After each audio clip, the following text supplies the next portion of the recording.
Good evening and welcome to the Grand Prairie City Council meeting for October 9th, 2016. I'd ask everyone in attendance to join us in singing O Canada.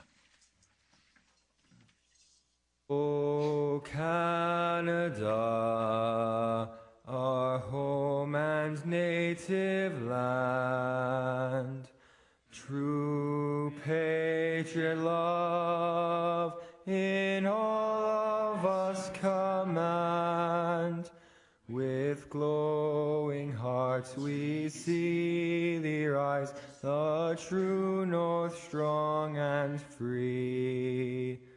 From far and wide, O Canada, we stand on guard for thee.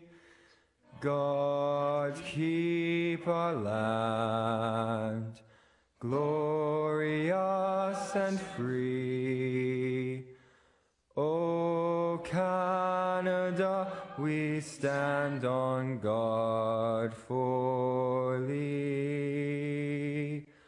O Canada, we stand on guard for thee. Thank you to the National Film Board of Canada for the images of our country, and to our very own alumni of our Grand Prairie Boys Choir for the audio, and to our council choir for the in-house audio here in council chambers. We'll move on to the adoption of previous council meeting minutes. Can I get a motion to adopt that set of minutes from September 24th? Councillor Minhas. Thank you, Mayor Given, and I move the council adopt the minutes of City Council meeting held Monday, September 24, 2018 as presented. Thanks very much, Councillor Minhas. Are there any errors or omissions in that set of minutes that we need to correct? Any changes we need to make before we adopt them? I don't see anybody ringing in, so I will call for the vote. Please vote. Thank you. That motion carries. And then that'll bring us to the adoption of the agenda. Can I look for a motion for the adoption of the agenda? And we have one addition, Councillor O'Toole. Thank you very much, Mayor Given. I move that we adopt the agenda as presented with the addition of 9.3, and that will be the IT letter to the county. Okay, thanks very much. Thanks very much, Councillor O'Toole. So the additional item is item 9.3. A letter of support for the County of Grand Prairie's Alberta Community Partnership Grant application. Thanks, Councillor O'Toole. Any discussion or debate on the agenda? Seeing none, then I'll call for the vote. Please vote. Thank you. And that motion carries as well. That brings us to the delegation portion of our agenda. This is an opportunity that we have at every regular City Council meeting. It's an opportunity for Council to hear from any member of the community on any community-related matter. We have a couple of groups and individuals that let us know ahead of time that they wish to present to Council. But first, we also sometimes use this as an opportunity to make official proclamations. I love an opportunity to do that in support of community initiatives or community groups. And we don't always get a chance to do them here at City Hall, but really love the opportunity. And so I believe we have some members of the Funk family are here in attendance. And if, ladies, if I could ask you to come forward to the delegation table, if you would.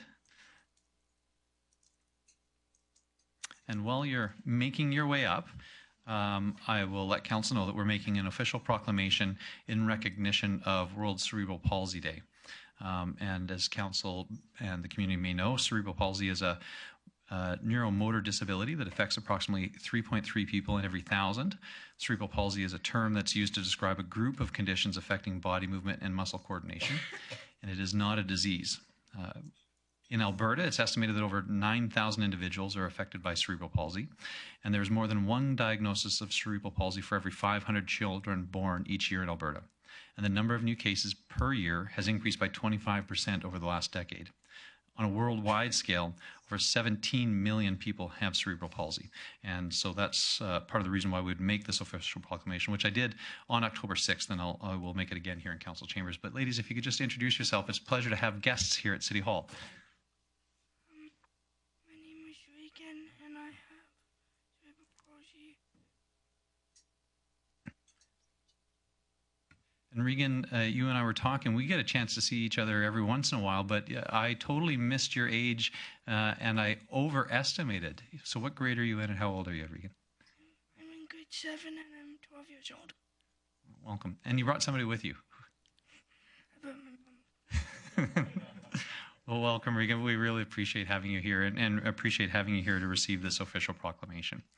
So whereas cerebral palsy affects all levels of society and all levels of socioeconomic status, and whereas cerebral palsy affects an estimated 17 million people worldwide, and whereas the Cerebral Palsy Association of Alberta is a leader in advocating for persons with disabilities and is the primary center for providing programs, services, and information on treatments, resources, and services relating to cerebral palsy. Now, therefore, I, Bill Given, Mayor of the City of Grand Prairie, and the citizens of Grand Prairie, do hereby proclaim the 6th day of October 2018 to be World Cerebral Palsy Day in Grand Prairie. And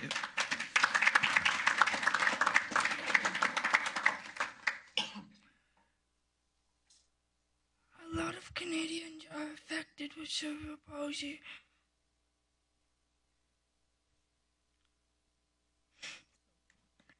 So it's important to make Canada accessible. Absolutely. Well, and you know what, I can speak to, and there are other members of council who can speak to at least one way that you've done that here in our community. So certainly appreciate that at the Eastlink Center for bringing issues of accessibility to our attention so that we could address them in Eastlink.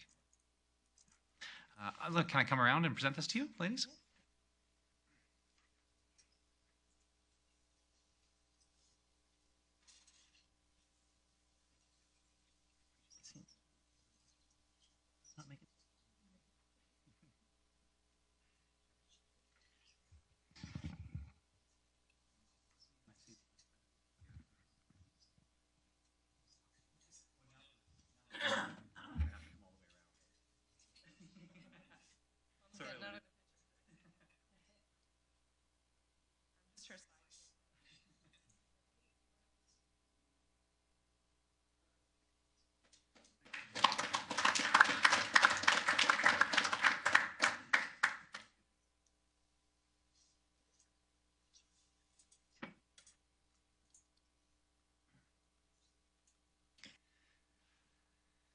Well, and continuing on with the theme of happy business that we're always, it's always our pleasure to do.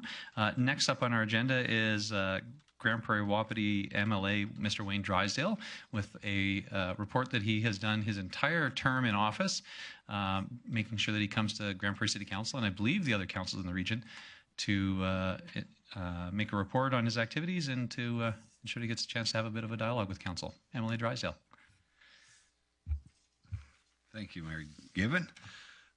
Yes, as you said, it's my pleasure every fall. I try to come to every council meeting, and this is my 6th one this fall. There's 6 different municipalities in my constituency, and this is my last one. And I know it's new for some members, the new council, even though I don't think there's any here I haven't met or worked with before, so they're not totally new to me. But first opportunity I had to present to council, and I always appreciate this opportunity. Over the years we've had a good working relationship and a good dialogue back and forth, and I usually, when I was Minister of the Crown, I could bring more information and more news. I don't quite have as much news to share tonight, but I still appreciate the opportunity to present and hear questions from you.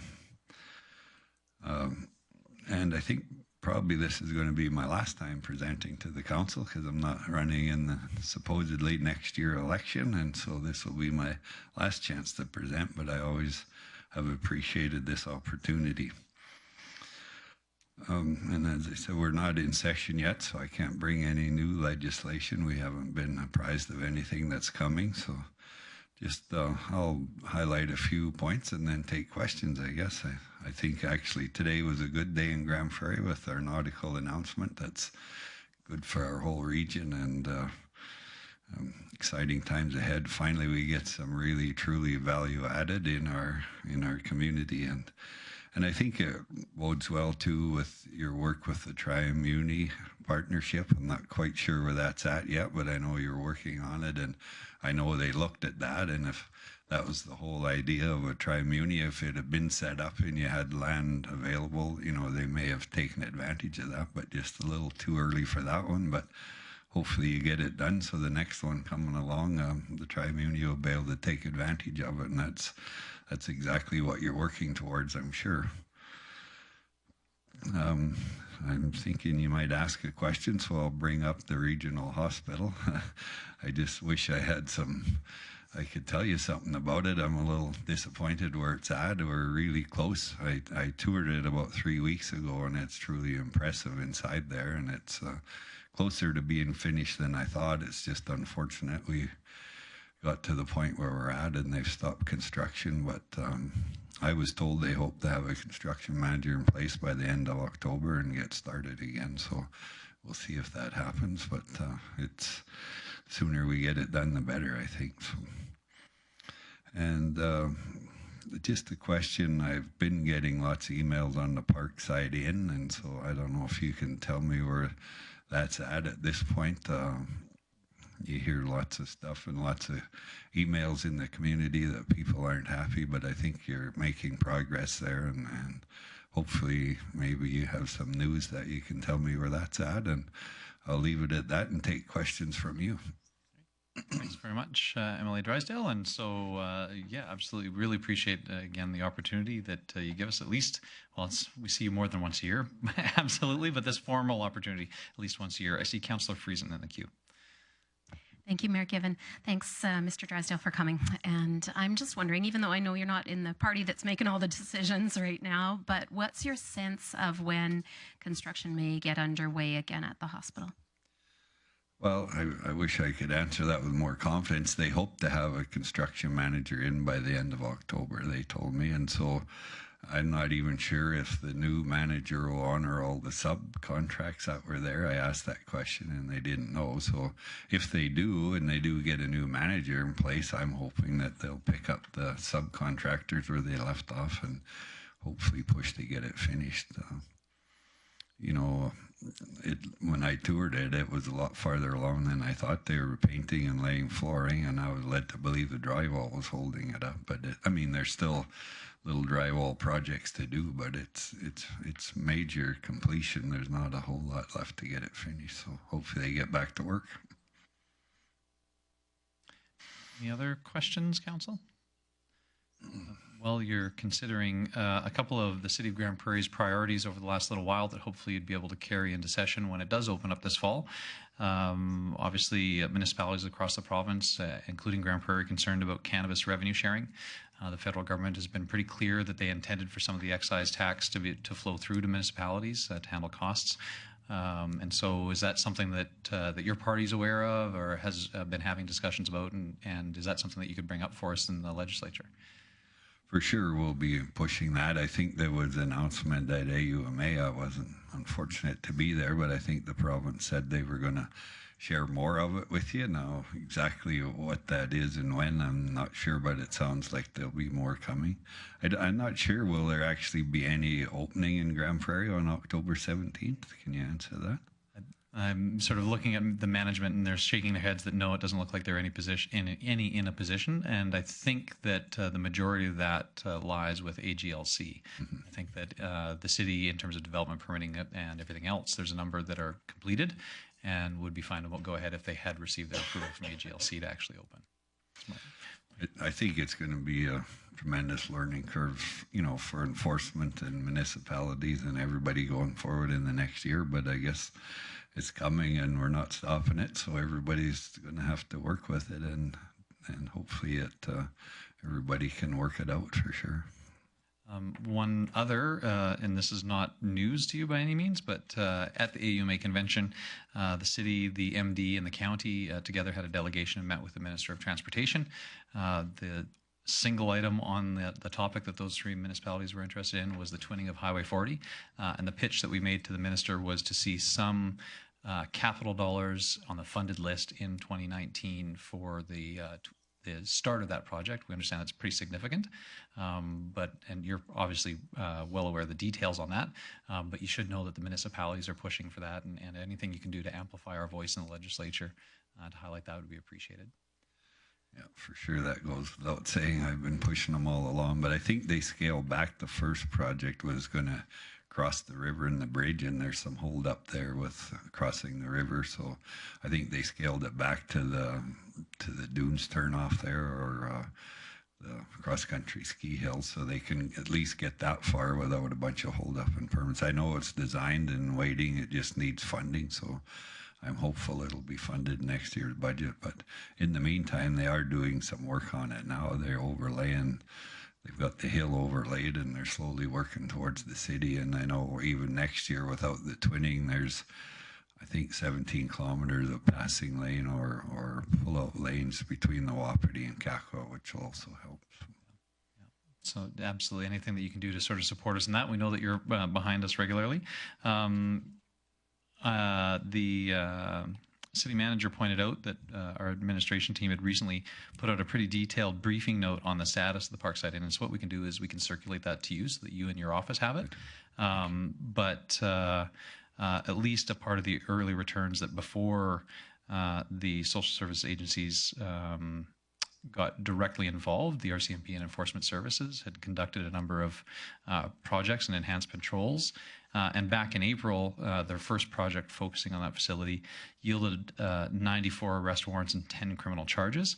Later on this year, after an increased focus on some evictions and working with the people that were in that facility, a similar sort of operation resulted just 10 arrest warrants and only 5 code charges. So in spite of the fact that there's increased discussion about the facility in the community, there are less of the persons of interest to the RCMP that are actually there. So we'll ensure that we'll circulate that to your office, and actually probably to our 2 MLAs. That's a good suggestion that they have that level of detail as well, because I think management did a good job of providing a good briefing note that gives all the details. So we can make sure that we get that to you. Appreciate that. So I take it mental health is already managing that facility, or is that correct? They were awarded a contract funded by the Ministry of Community Social Services. And so they have started to do that. They do have to seek a development permit for the ongoing operation. And so that's in process right now. And obviously the landowners in the area will be notified. And as I review this, they say that they actually did notify 102 adjacent property owners ahead of the proposed development permit, and regular notifications and updates would happen all the way through to all those residents. So we'll ensure that you get those details. That if you're facing any questions, you can see. I'll look for the briefing. Thanks very much. Any other questions for Emily Drysdale? Councillor Bressie. Thank you. Well, just in light of it probably being your last one here, I just wanted to make sure that I said thank you so much for your service. When I was running, I did a lot of door knocking. I remember going to one door and the guy goes, "Are you running against Wayne?" And I go, "Well, no, different election." He goes, "Oh, so are you door knocking for Wayne?" And I go, "Well, no." And then he was completely uninterested in talking to me. I hadn't met you at that point, but I was thinking, oh, I can't wait to meet this Wayne guy. I know that there's a lot in this community who sure appreciate your service, so thank you so much. Yeah, well, same goes for all you guys. We all work together as a team for the region, so I've always appreciated that. Absolutely. Thanks, Councillor Bressie, for that. Any other questions, comments for Emily Drysdale? I mean, I don't see anybody in the queue, and so maybe it's just our appreciation for you being here today, or appreciation for your work over your 10 years in the legislature. But I want to echo Councillor Bressie's comments. You've been a fantastic representative for our region, both at the municipal level and then in your role in government and as our MLA and representative. You've done a fantastic job. It's been a pleasure to work with you. Thank you so much. Thank you.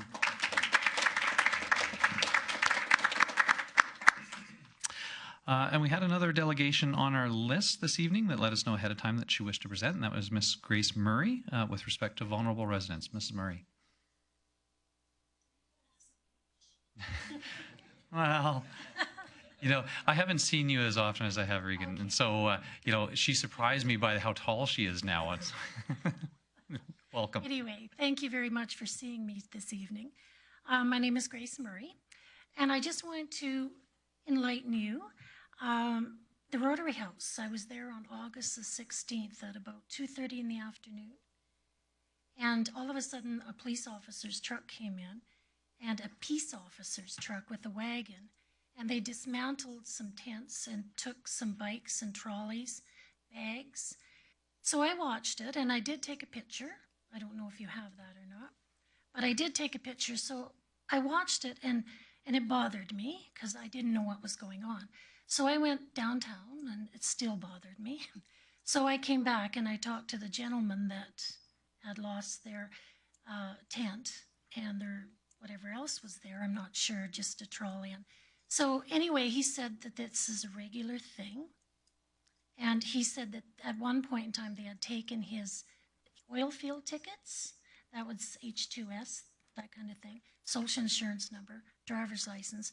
Because these guys live out of bags, right? Like, so their bags get thrown into the back of the truck. And so when that happens, they have no ID. And I talk to them and they have no ID. Their concerns are if someone needs to contact their family, they have no way of knowing if someone gets hurt. They had a few concerns, and I did too. I just don't understand why their personal belongings have to be taken. And then prior to that, I was at, it's not like I'm Snoopy, okay? I'm at these places for a reason. My daughter's homeless, okay?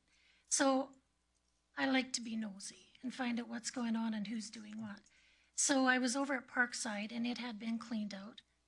But in the dumpster, there were blankets and suitcases and a guitar, that kind of stuff. These are all these people have. And they're well beaten down as it is. Do we have to take the private stuff?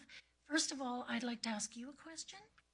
You get them to move, right? Are they moving around the city, or do you ask them to move, or could you ask them? So I think generally the question you might have would be when there are sort of camps set up. Okay. And yes, the city does, as a matter of practice, work to relocate those sort of camps on a regular basis. And typically the city's approach is really a housing first approach, which intends to try to connect people with services so they can be assessed and ultimately get them into something that is more stable than a tent.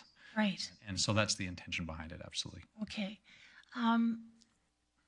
So when this happens, why is their personal stuff taken?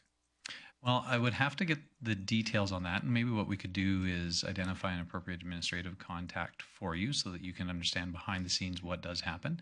Our acting city manager and former director of infrastructure and protective services slid me a note that suggests that typically items are sorted and returned by enforcement, specifically looking for personal IDs. And so if there was an instance where you saw that that didn't happen, I'm sure we'd be happy to know about that. But our Parks Department and bylaw and enforcement do regularly do this, and it is an issue of concern from other areas of the community. So it's that fine balancing line, because we also have an entire department that works on housing people and working with homeless people. So we really appreciate both the concerns that we hear from community about their perceptions of personal safety, but then also we appreciate and respect everybody's right to be able to have a decent and safe place to live. Well, I thought I should come here and talk about it rather than talk to people who don't know. And you still may be talking to people that don't know. okay. Don't just assume that council knows everything, because that's not always the case. I won't tell anyone that. If there's anything for volunteers, we would love to help. Us old grandmothers who, if there's anything we can do, you could notify me. I could, I'm sure that you'll find something. I'd be honored to help out in any way, shape I can. And I'm going to go to the Rotary House in St. Lawrence and tell them the same thing. Well, we really appreciate you being here. Because I had, no, absolutely. I had visions of naughtiness running through my head, like, well, just nobody cares, and they're just like rats, and like it was upsetting because they were upset. And okay. Well, and so you know what I'm going to do? I'm going to look at our Director of Community Living. Our Community Socials Development Department is a part of our Community Living Service area, and our Housing First team and our Street Outwork outreach teams, all falling under Mr. Miller's department. Arlen's over there. And so before you leave, maybe you could pass your contact information on to Mr. Miller, because we're always looking for passionate people who are interested in getting involved. And we have so many hardworking agencies that could use the support that I'm sure we can help make some connections for you. That sounds awesome. Absolutely. Thank you so much. Have a great evening. Thank you for being here. And I always like to ask, I gave you this warning, are there any questions for the delegation? Yes. I almost like to do that just because it throws people off now. No, I think council appreciated hearing from you, Ms. Murray. And, Councillor Friesen does have a seat. That's why I do it. Eventually somebody has something. Okay. Thank you, Ms. Murray. It is a pleasure to have someone before us who is speaking as an advocate for these residents of our community. I appreciate that a great deal. I'm just wondering, is your daughter homeless in Grand Prairie or homeless elsewhere? Okay, so you really do know. So I have seen a lot. The street here. You know, like I said, I'm nosy because I have to be. I appreciate that a great deal. So, and I know that there are many mothers just like you who are concerned for their children, who, for whatever reason, find themselves in that situation. And my heart goes out to you. Thank you. And I truly appreciate that you came to speak to this tonight. Thank you. You're welcome. Thank you so much. Anything else? Hey, that was my line. Okay. Thanks very much, Ms. Murray. And please do make sure that you see Mr. Miller over there on the corner, and we'll make sure to connect you. Sounds good. Thank you. Thank you. Have a good night. So that was all the delegations that let us know in advance that they had planned on attending council this evening. Was there anybody else that wished to present to council this evening? Okay. Are you together or is it a race? Okay. Okay. Well, then we'll start with ladies first. And I would... Okay.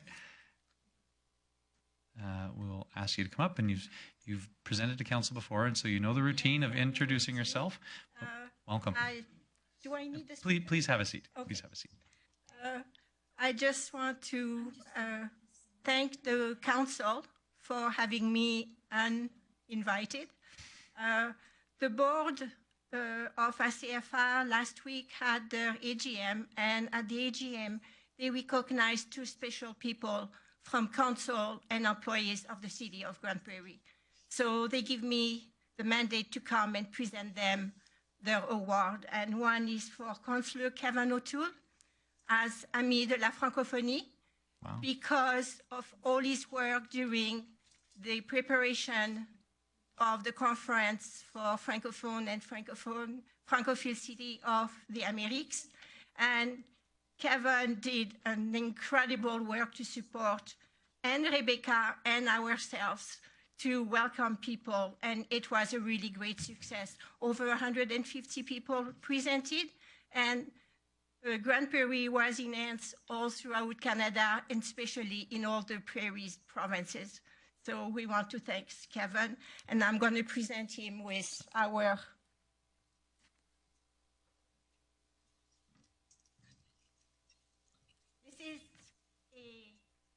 symbols of the voyageurs in 1700. They did not have buttons on their coats, so they used a sash to keep their coat closed. And those are the pictures of the Francophone flag. The black here represent all the fights that Francophone had to do in the prairies to survive their culture.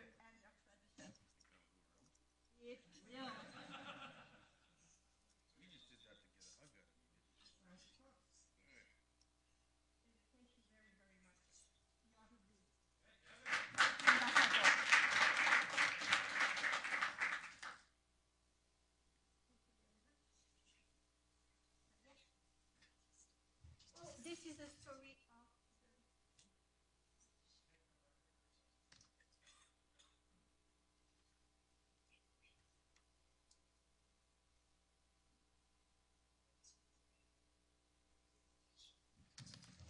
and I'm going to ask Brian Gavin to come and receive this on the behalf of Rebecca.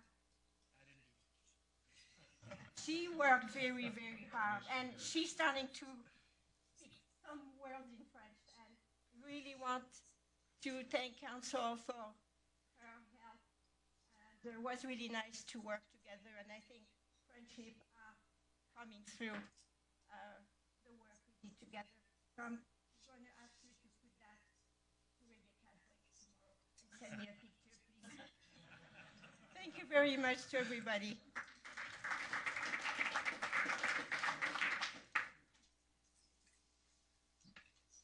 Now, let's see, this is what happens when we have good news. I forget to do the routine. And I know that is, for a recording secretary, that's Madame Michelle Marguerite. I didn't make you say your name. So, sir, when you come up, you'll see that if the mayor forgets, please don't forget to introduce yourself. But I think we had another delegation that was interested in attending.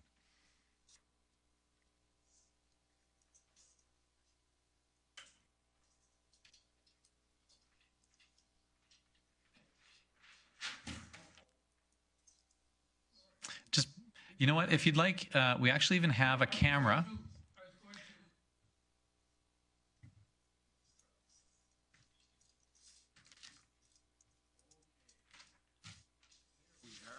And if you set it right on that plastic there and you want to reference it, we can actually possibly even put it up on screen. So if you'll just introduce yourself, and we have about 5 minutes, if you please.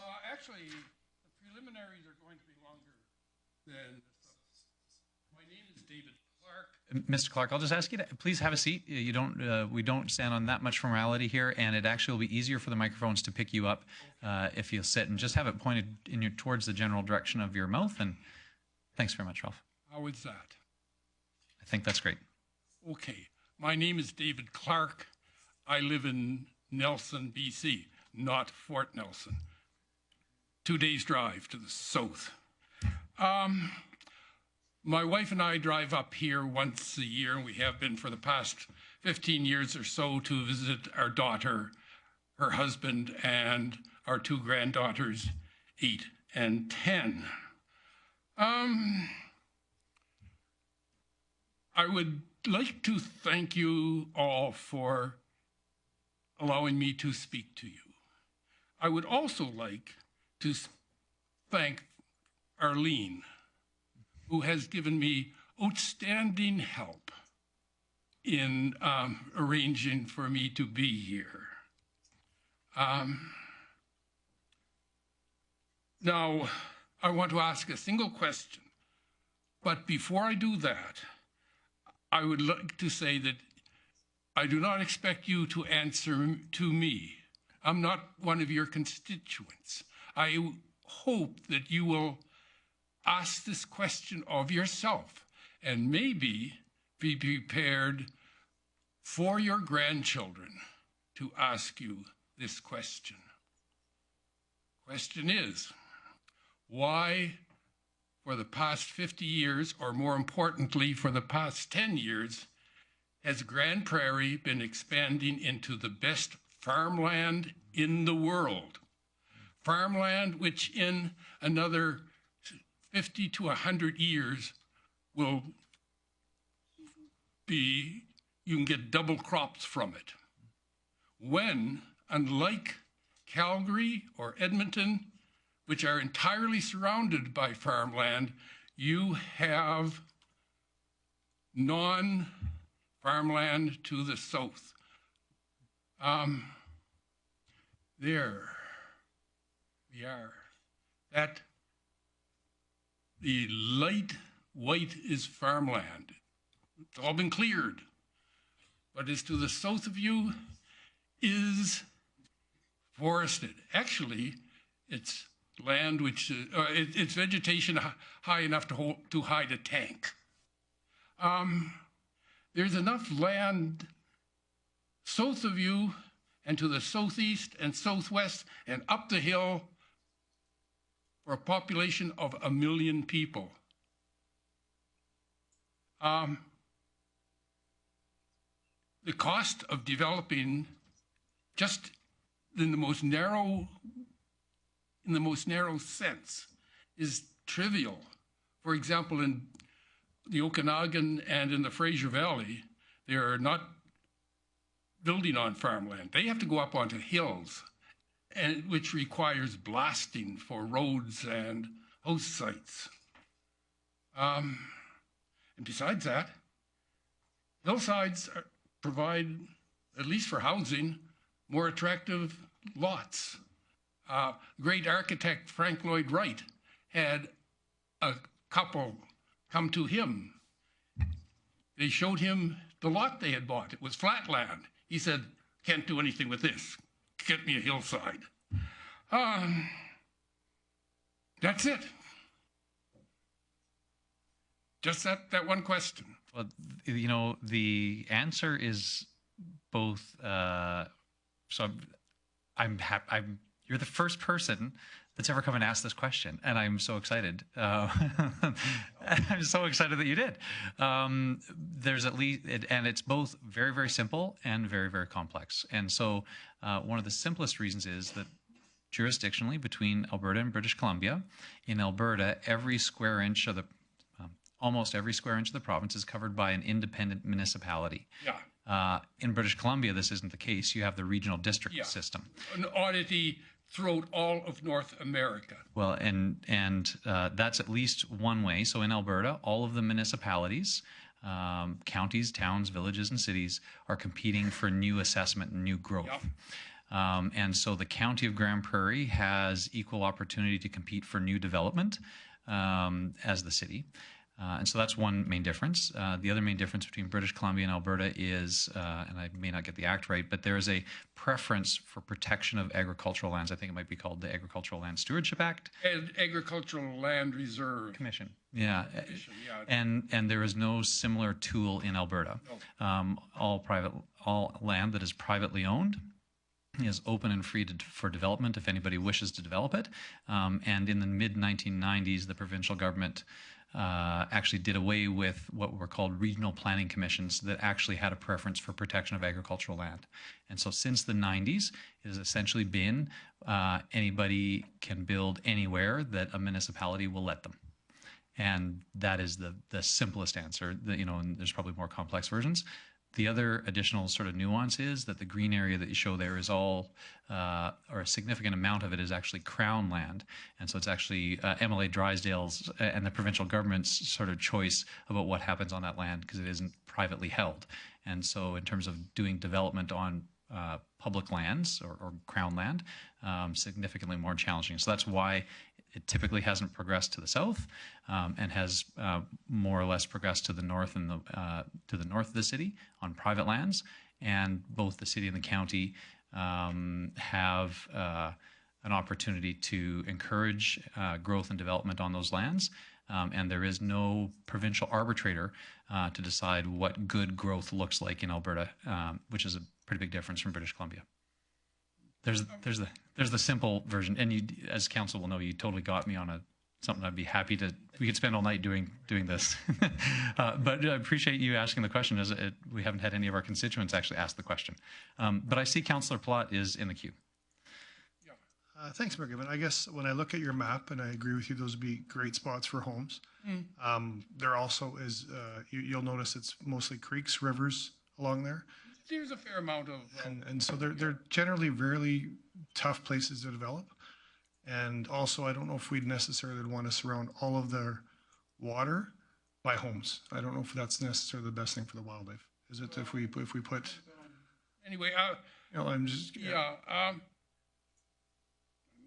But I would have thought that if it's owned by the province, that would make it easier. Even MLA Drysdale in the back is shaking his head. Pardon? Our MLA is here this evening. Yeah, He's even shaking. I gained that impression.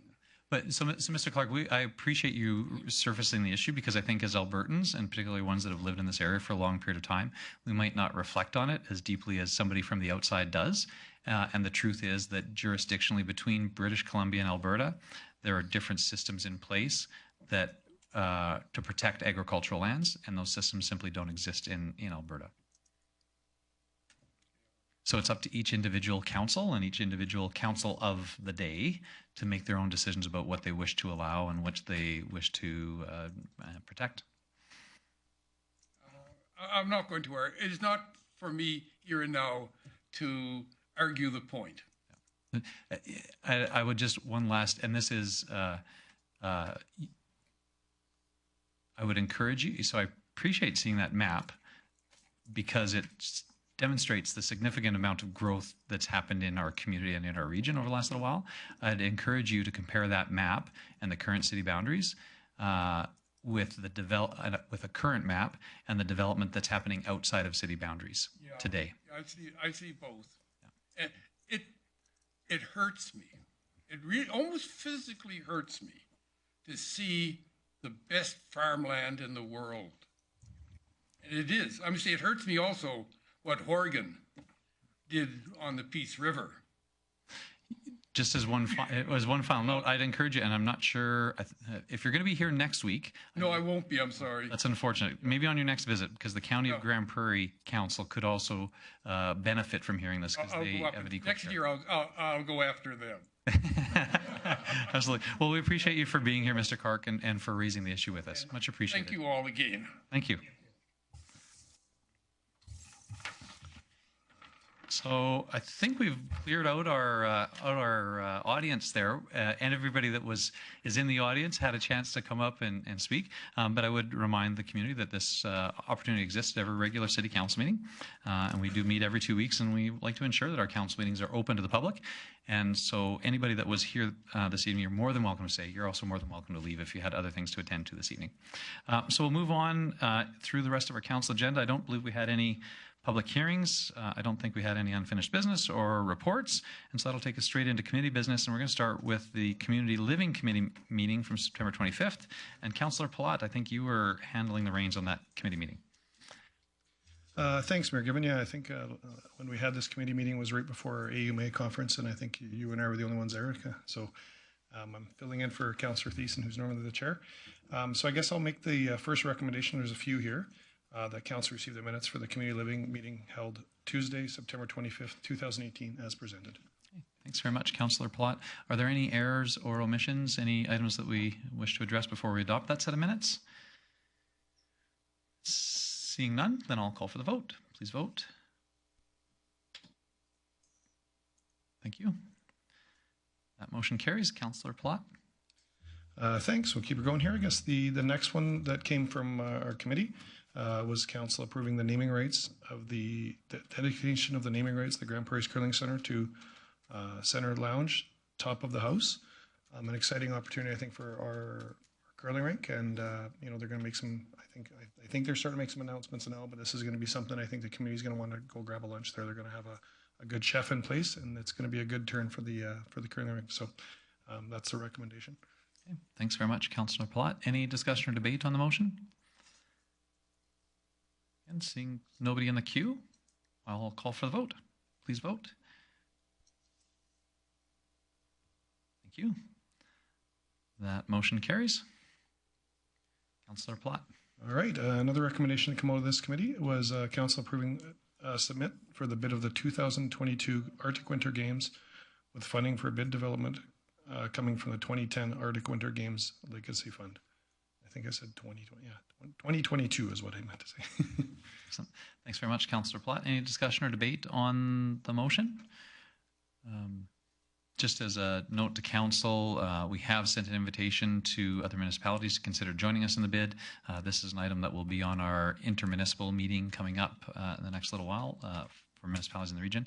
And I believe management has already started talking with administration from some other municipalities at an administrative level about working this bid. I do see a couple of council members in the queue. Councillor Bressie. Great. Thanks, Mayor Given. I've got a bunch of questions. I'll ask a few, then let somebody else get in. My apologies for missing the committee meeting. I was at pre-education for AUMA. So the first couple questions I want to ask is, how much do we estimate putting a bid together will cost?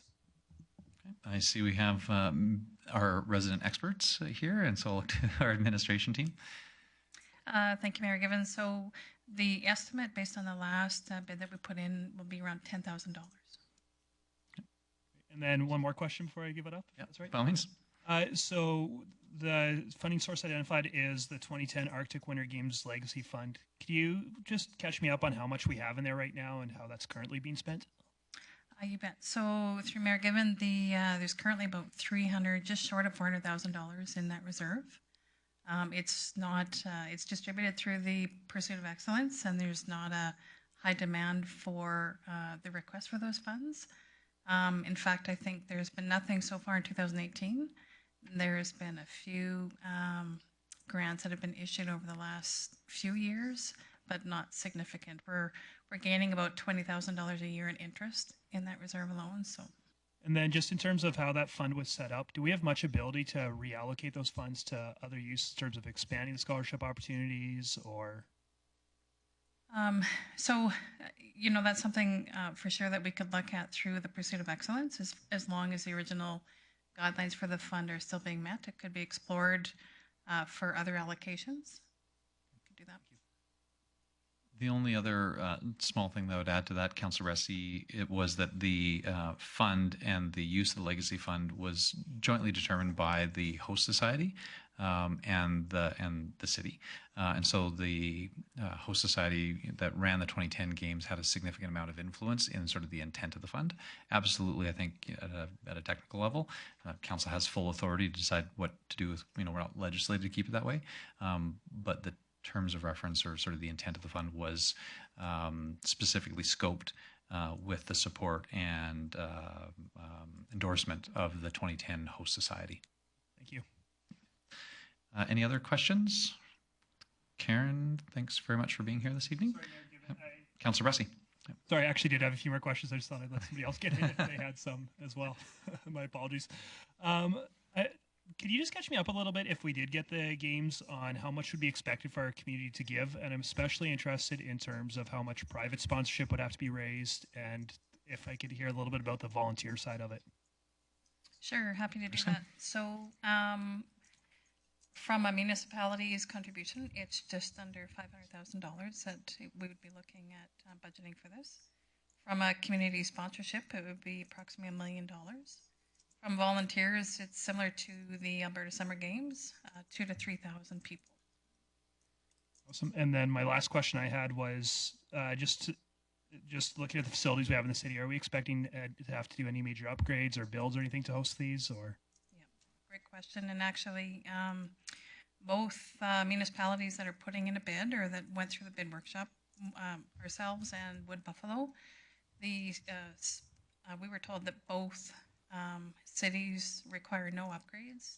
Both cities have hosted the games in the past, and our facilities meet all the requirements.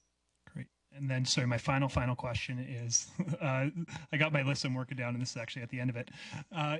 If we do submit a bid and we are successful to it, are we tied to it? Is this we're saying, hey, if we submit this bid, we're committed, or what's our commitment level going into this if we approve this motion tonight?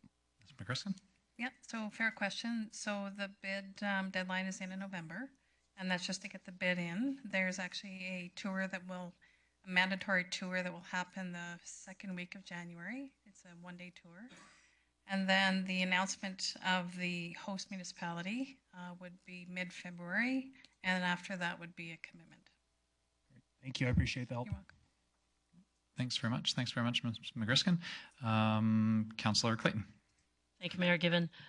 Just speaking to council in regards to this motion, I would encourage council to vote in favor of this. I can speak from personal experience as being a director on the last time the Arctic Winter Games were in Grand Prairie.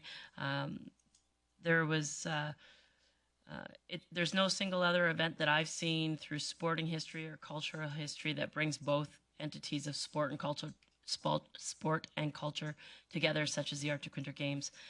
From every activity, a sport being new, Indigenous sport exposure to your community, as well as traditional and territorial cultural opportunities, this event is second to none in introducing things to your community. And whether it's new sport or new culture, it truly was an excellent opportunity for our community to learn and enjoy something that was unique. So I encourage council to vote in favor of this motion. Thank you. Thanks, Councillor Clayton. Councillor Ressi. Thank you. I'm done with my questions, but just my comment on this is this has been a vote that I've really struggled with coming into this, and I think I really do see the benefits of this. The summer games were incredible, and even just on a personal level, getting to volunteer on them was a great experience, and seeing how big an impact it had on our kids that took part, never mind the impact on our community. I really see the benefit of these. At the same time, sitting on community living committee, for those that don't get to attend that regularly, a highlight of that is week after week, a few organizations come in and they share what's going on with them in the community, and feels like every week, every committee meeting, we're hearing about an organization talking about how they're having troubles with fundraising, they're having troubles recruiting volunteers, and that's where I'm torn on this. I'm comfortable with the city's contribution. I'm comfortable with the amount of money and staff resources we'd put in it. I'm not sure if I'm comfortable with these games competing against other important nonprofits in our town for the sponsorship dollars and volunteer hours. So I'm still thinking about this, and it's a hard one for me. Thanks, Councillor Bressie. Councillor O'Toole. Thank you very much, Mayor Given. The last games that were here, I was involved in the Arctic Winter Games, Arctic Winter Sports. So, and my wife was involved in the Inuit sports, and I can tell you that some of these people that attended had to come in from other countries, and we converted our airport into a airport that allowed international flights.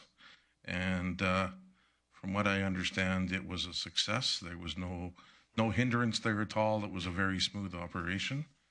Even Buffalo Airways flew in dogs from different areas of Canada to compete in the dog sled racings.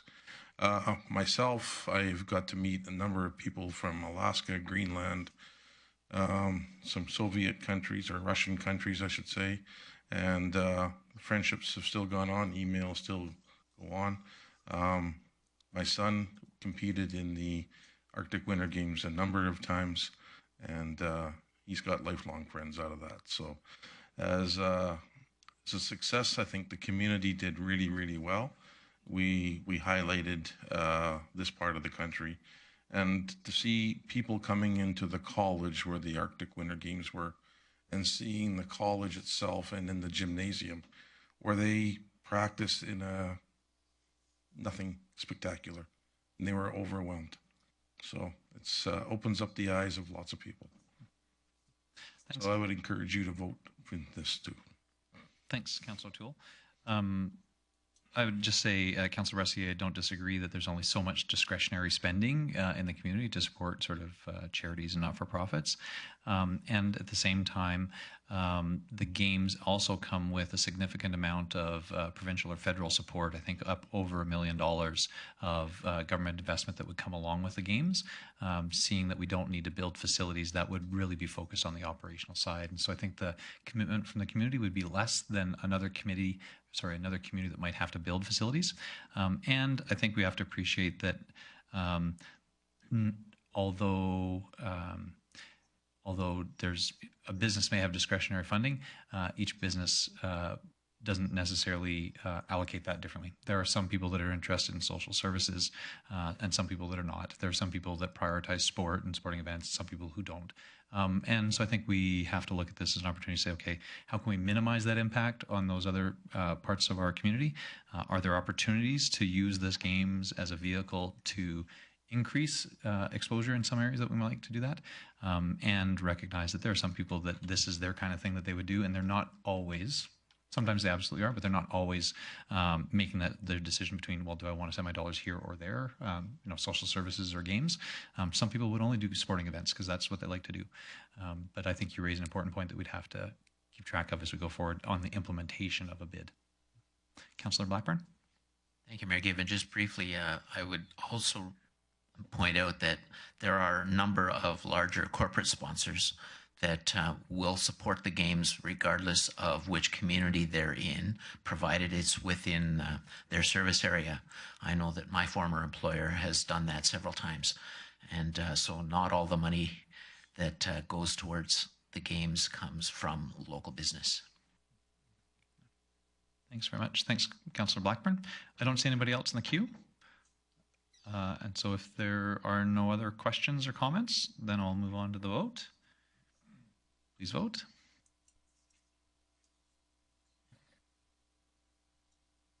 Thank you. That motion carries, and we will move on to 9.1.3. Councillor Palat.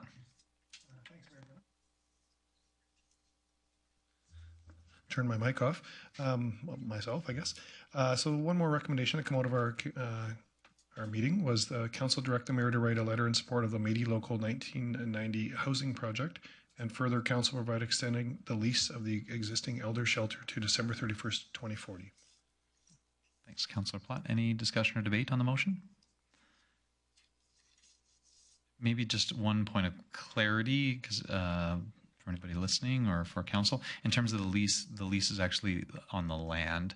The Métis Local owns the current caring shelter, free and clear in terms of the structure, but the city owns the land that the building sits on. So just in terms of that, they had a mortgage, they paid it off, but this is a continuance of their lease on the land with the intent that that longer term lease will allow them more financial flexibility. Thanks for that. Any other discussion or debate? Seeing none, then I'll call for the vote. Please vote.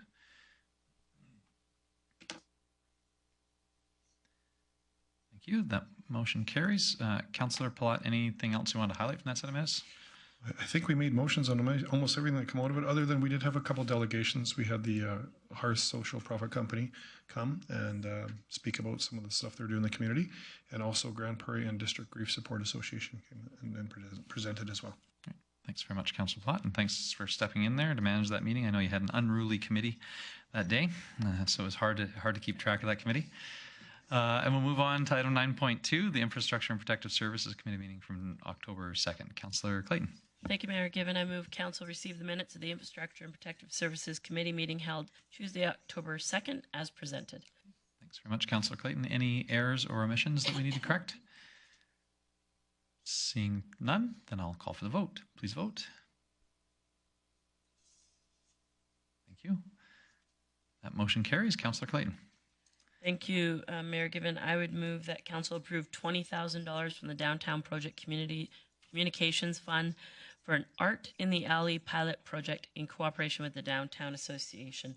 And speaking to that motion, this project aligns with the downtown rehabilitation project and the beautification objectives, as it's expected to positively impact the downtown and the back alleys. And the discussion at committee that day was in regards to how well so many of our businesses downtown have adapted to the inconveniences of construction and revitalization, and have turned their back alleys into the front doors of their businesses.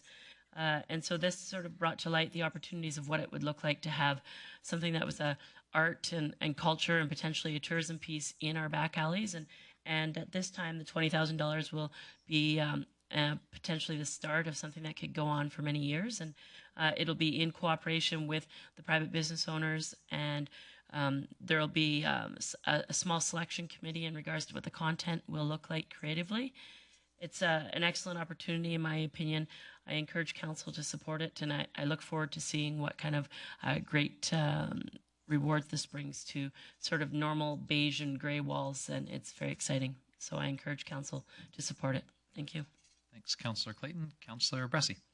Thank you, Mayor Given. I just wanted to commend administration for bringing this forward. And for me, I'm really excited about this. And it's not so much about the art in the alley, but the way this project's being run, where it's a relatively small commitment from the city, and we're only committing a maximum of 50% of the dollars that will go to this, since it's a matching grant. I've talked to people on both Red Deer and Kamloops, where the city has started a project like this, and it's continued without city funding in the future. So it's a project where we get to leverage our funding instead of being the only funders of it. And I love that it's a project that we're not driving, that we're partnering with another organization in town to do it. And I think that we get a lot more, I think we get a lot of impact in our city from these kind of small projects that are partnered with others.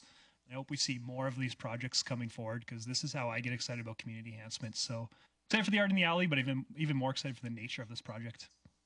Thanks, Councillor Bressie. Any other discussion or debate? Again, seeing nobody ringing in, then I'll call for the vote. Please vote. Thank you. That motion carries. Were there any other items you wanted to highlight from that set of minutes, Councillor Clayton? Yes, thanks, Mayor Given. We had a verbal update from Mr. Hoynen in regards to the downtown rehabilitation project. At this point, everything, the hard surfacing is complete on all streets, and the sidewalks and the tree wells are in place. The project at time of report was still projected to be completed for the latter half of October, so we look forward to that. Weather permitting, staying on schedule. We also had a verbal report from Mr. Glavin, Acting Director for IPS, on numerous topics, including the International Counseling of Shopping Centers. Economic Development was attending that and hosting a booth and speaking to potential commercial and retail tenants and developers, encouraging them to come to our city and selling what a great opportunity it is to be a business person in this region. As well, there was discussion on from the in regards to the RCMP detachment call center has gone live with the dispatching locally of priority 3 and 4 calls. We also had discussion through engineering services in regards to our paving projects and where they are at. And there was one last piece. So the notice had been posted, and many of you may see it and may make you shudder, but we are looking for private snow contract clearing equipments and contractors. So if you know anybody who's interested in that, get them to apply so that we have all the necessary needs. And one thing I wanted to touch base on, and I actually don't know if these numbers were up or down, but back to school traffic safety enforcement had some reports, and there was 281 violation tickets, 73 municipal parking tags, and 45 warnings. So back to school was, as always, a strong time for people to sort of be reminded of watching for children, driving appropriately in speeding areas, and not parking in front of the front door of your school where the buses need to park, etc. So it's always interesting to hear those statistics. The other piece that we touched base was in regards to a cannabis development permit and traffic enforcement on Park Road, which for those of you who live in the area is close to the Smith neighborhood subdivision, and we had some statistics come back in regards to what the speed limits were in comparison to other areas in our city, and that because the perception was that the speed was excessive from the people that were using the road. So that report came back saying that the level of speed was not excessive. However, to sort of remind people of the speed and to keep them within the parameters, there was 2 new 50-kilometer speed limit signs being placed on Park Road within the next few weeks. And other than that, that pretty much covers it. Thank you. Thanks very much, Councillor Clayton. I think that takes us to our additional agenda item 9.3. Councillor O'Toole. Thank you very much, Mayor Given. So most recently, we received a letter from the County of Grande Prairie to make application for the Alberta Community Partnership Program to conduct a feasibility study of the IT infrastructure. And so with that, I have a motion to make. I move that the mayor write a letter of support on making an application to the Alberta Community Partnership Program. This is to conduct a feasibility study of the IT infrastructure. Great. Thanks very much, Councillor O'Toole. This is from our committee meeting today, and recognizing the timeliness of it, the committee wanted to forward it here, so that's why it's not a part of a regular set of minutes that would come at a subsequent council meeting. Councillor Bressie.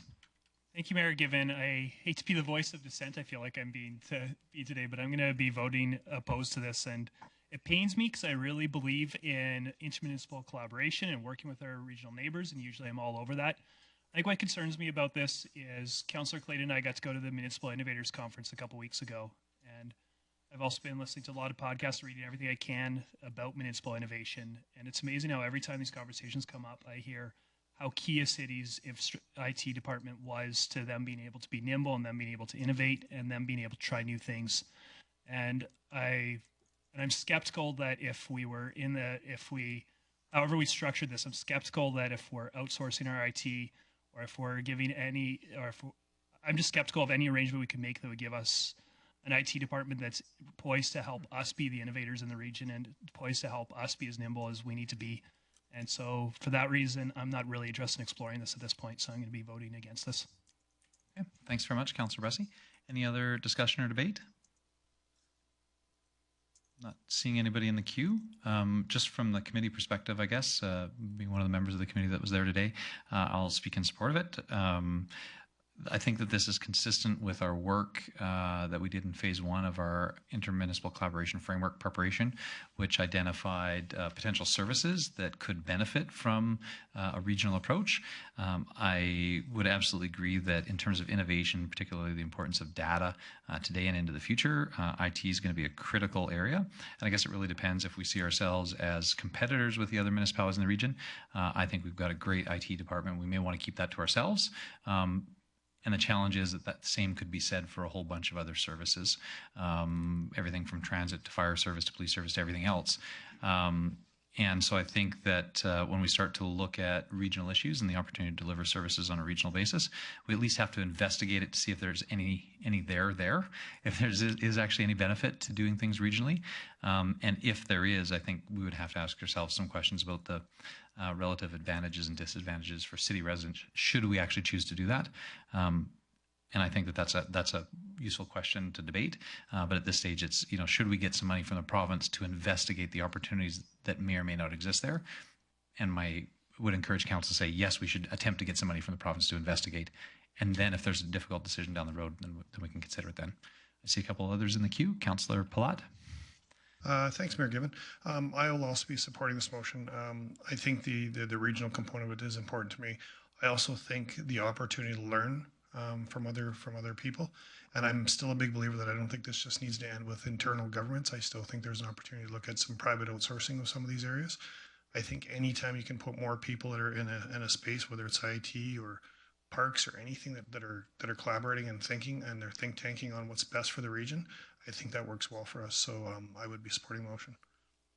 Thanks, Councillor Palat. Councillor Friesen.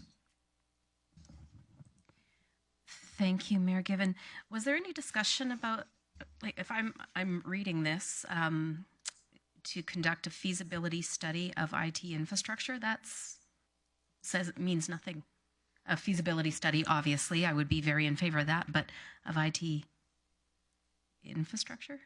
I mean, can you elaborate on specifically what the feasibility they are? Sure. So there was actually a background document that was attached in a preliminary business case, as referenced in the letter, and the administrations from the municipalities in the region have had some initial meetings, and it is the feasibility of delivery of IT services at a regional, using a regional approach.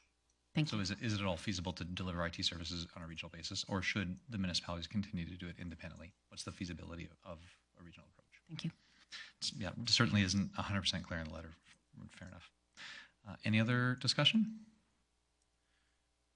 Seeing no one in the queue, then I will call for the vote on the motion. Please vote. Thank you. And that motion carries. Thank you, Councillor O'Toole, for handling that piece of business from your committee today. I don't believe we had any items of correspondence. We did have a couple of pieces of delegation business. The proclamation, I think, was in and of itself. I think that piece of business was handled. Maybe we could have a motion to receive the update from Emily Drysdale for information. Councillor Thiessen. Thank you very much, Mayor Given. I would move that we accept the presentation from MLA Wayne Drysdale for information. Thanks very much. Any discussion or debate? Seeing none, I'll call for the vote. Please vote. Thank you. That motion carries. And then we also had the presentation from Ms. Murray with respect to vulnerable residents. I think I saw her connecting, or Mr. Miller connecting with Ms. Murray. And so Councillor Bressie. Thank you. Before I make a motion, I'm just kind of looking to administration. There was talk about how when we're dealing with these encampments that there's effort made to house these individuals and there's efforts made to return their belongings. Do we know if we track our success in those? Do we track the interactions with the individuals from these encampments? Who'd that be a question for? Mr. City Manager. Thank you, Mr. Mayor. Yes, that is correct. Enforcement services and the RCMP, they have records about interactions with these individuals. Usually, when they dismantle the camps, they sort through the belongings, and any piece of personal identification or what can be considered personal items are returned. to these people, and the rest is disposed. But they keep records of every interaction, so we can produce some stats if needed. Thank you. Councilor Bressi? Yeah, I'm gonna try a motion out more than receiving for information then, and that is, I think this is an important part of our city's interaction with vulnerable residents, and it is something that I do want to get. I've got confidence that we're treating these people with compassion and grace, but at the same time, I do want to understand it better. So I'm going to move that we direct administration to bring to the appropriate standing committee information about our success in returning belongings and finding housing from these individuals who are from places where we've intervened in temporary encampments. Sorry, I kind of changed that mid-fly. Did you get that? Ms. Williams, do you think you're able to capture that? Well, and to speak to the intent of this motion, I'm trying to get when we're dealing with these temporary encampments, in light of the fact that we're gathering the stats already, I don't think I'd be making this motion if it was a bunch of staff going out and collecting data, but I'd love to see the data of just how good are we doing at actually finding the individuals who return to return these personal belongings to, because I imagine that's a challenge. And as we're housing these people, as our Parks Department or enforcement services are maybe the first point of contact with these people, I'm just kind of curious, how good are we doing at actually getting them into housing? Just that might be a gap in our community that we need to be thinking, how are we doing this? I just like to know how we're doing with these maybe most vulnerable citizens we have in our community. Okay, thanks, Councillor Bressi. Councillor Friesen. Thank you, Mayor Given. Thank you, Councillor Bressi, for that motion. Can I amend? Let's make sure. Let's hear Ms. Williams how you've got it recorded. A critical piece of information. Let's know how management's recorded, so we know what we might be amending if we're going to amend it. Yeah, Ms. Williams. Mayor Given, I have so far with Councillor Bressi's motion is that Council direct administration to bring to the appropriate standing committee information about our successes and the finding of housing, and that's where I've left off. So I need for Councillor Bressi to repeat his motion.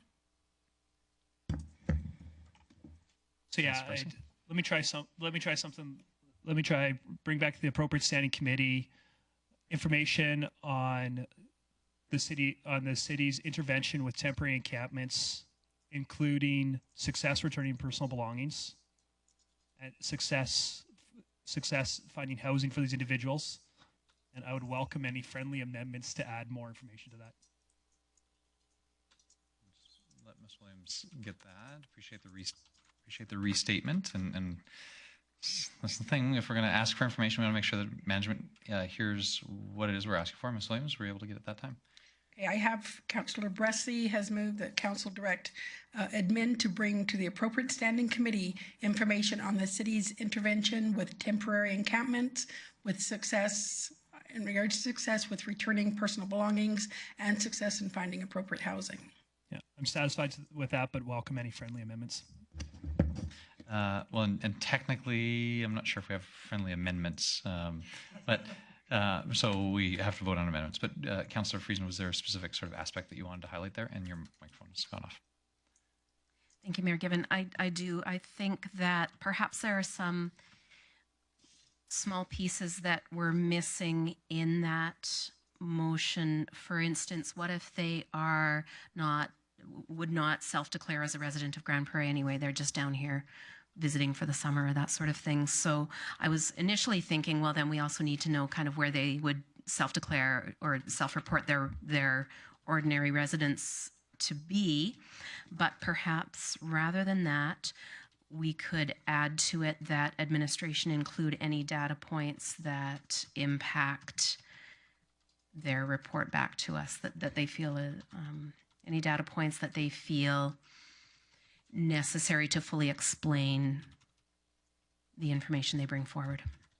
If I can make So now we're just getting messier. Yeah. Well, no.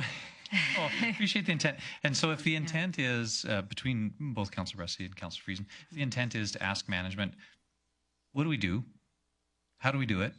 And what happens? And so maybe the simplest way for everybody would be to refer the issue raised by Ms. Murray in terms of the city's involvement within, temporary encampments to the appropriate standing committee. And then I think management would review her presentation.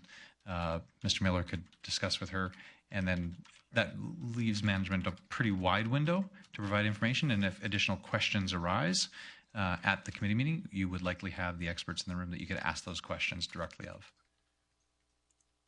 Now I really cause a cue there. Yeah.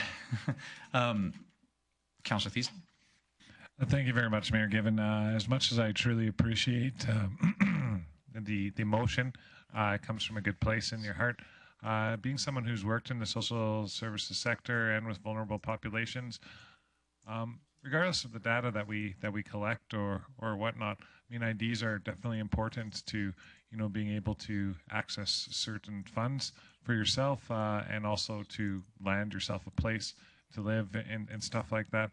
There's a point of contact that we have with our street outreach agents. I'm just not sure, even if we are collecting that data, if you're going to get the results back that you're hoping to see. It could just be sending administration out to run and try to loop a bunch of data to put together a report, almost like a dog chasing its own tail.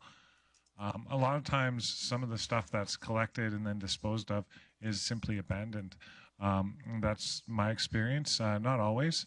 But when it comes to things like personal identification stuff, you have an opportunity to be able to get back to people. But as far as personal belongings and any other data that we've already collected from our street outreach teams, I don't know if this is just running around in circles or getting our administration running around in circles. I understand it comes from a really good place, but I'm just not sure we're going to get any kind of results that we're going to be able to act on without I don't know, increasing the number of our street outreach members and sending bylaw off on errands to drop off stuff or to seek out persons who otherwise may not be housed.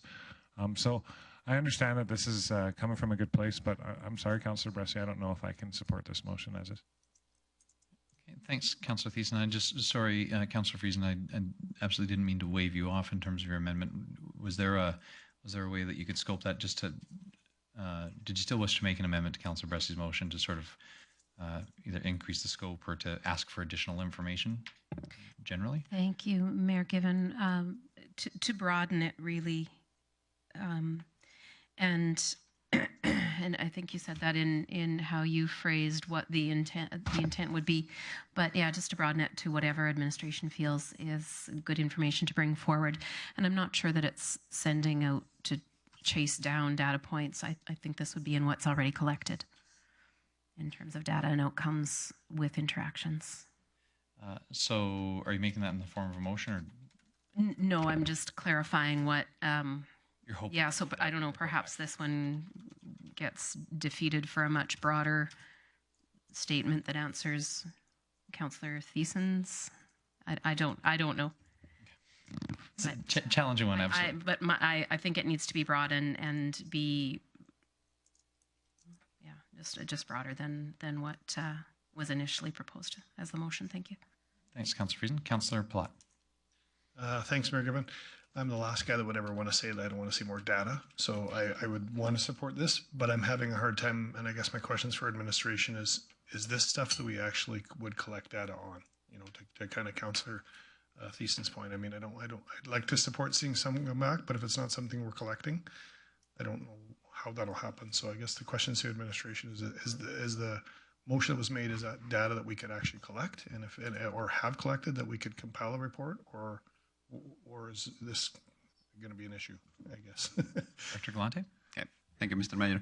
What we can produce is a report with an update explaining the protocols that between the Parks Department and Enforcement Department they follow. There's a very defined protocol when they go to Mississippi Park or other areas of the city during most of the summer months, and they connect with these temporary residents, and potentially the end result is to dismantle the camp, how to deal with belongings, what to do with personal belongings, pieces of identification, etc.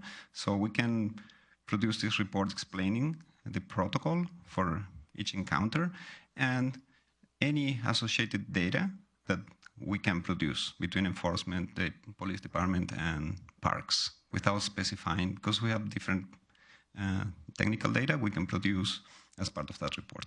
If that would satisfy the intent, we can do that. Mr. Galante, and the only other thing I would say, Councillor Platt, and Councillor Bressi, the one challenge that I would have is the second half, asking about sort of success in providing housing. I'm not sure from being on the Community Advisory Board on Homelessness and the work that they do in terms of developing the report to the community on the city's successes, I'm not sure that they capture anything prior to the person's first engagement with the street outreach or the sort of one window resource. And so once they get connected to that service, they may ask, that's their point of contact with the system of housing, and they would track individuals from that point. I'm not certain today whether we would have data of this individual was in an encampment versus in Rotary House versus couch surfing. I'm not certain that they would have that. And that could be a substantial task to develop that data. Councillor Bressi. Thank you. I'll be very careful not to break a rule I know exists, which is speaking against your own motion. But ask about procedures. I forget our procedures. Do I have the ability to withdraw a motion to make room for a better one, or does it have to be defeated? I think, I'll look at this just in terms of council's level of comfort. If we think that through the dialogue we find there may be a better approach, I think I would absolutely be open to a council member withdrawing if the rest of council agrees that that's appropriate. So Councillor Bressi, if you wish to do that, I'm not seeing anybody saying no, you absolutely have to leave it, because we want to vote against it. So, yeah, so I'm seeing everybody nodding and agree, but that's fine. I've had 1-0 vote. So, Councillor Bressi, if you'd like to, may I try a very different motion? Sure. So, what I'll do is I see Councillor O'Toole's in the queue. Councillor O'Toole, did you still wish to speak if Councillor Bressi's withdrawing his motion? I'd like to just say a couple things. Thank you very much for that opportunity.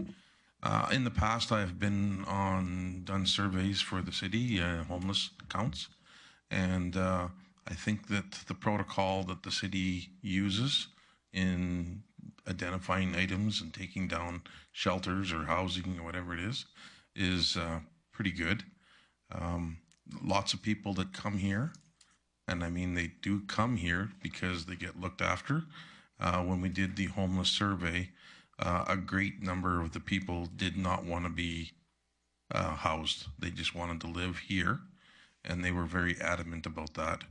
And I think that once we get a report from Protective Services, I think that, or wherever it's coming from, administration, I think maybe we should discuss it at that time to see if we wanted to add anything. But I think it is a pretty good process that we use now. It just hasn't been brought out in the open. So thank you for that time. Thanks, Councillor O'Toole. Councillor Bressi. Great. I'll try a really different motion then that still maybe enables this conversation. And that is, I would move that council refer the matter of temporary encampments to the appropriate standing committee for discussion with no accompanying staff report. And the intention of that is, let's not use staff resources to attach a report to it. My intent of that was, let's have an informal discussion with a few staff in the room that know what's going on, and then if a committee wants to get more data, then through the committee process we can direct a more detailed report with data and all that. From there so that's the motion I'm going to make. Okay, thanks very much, Councillor Bressi.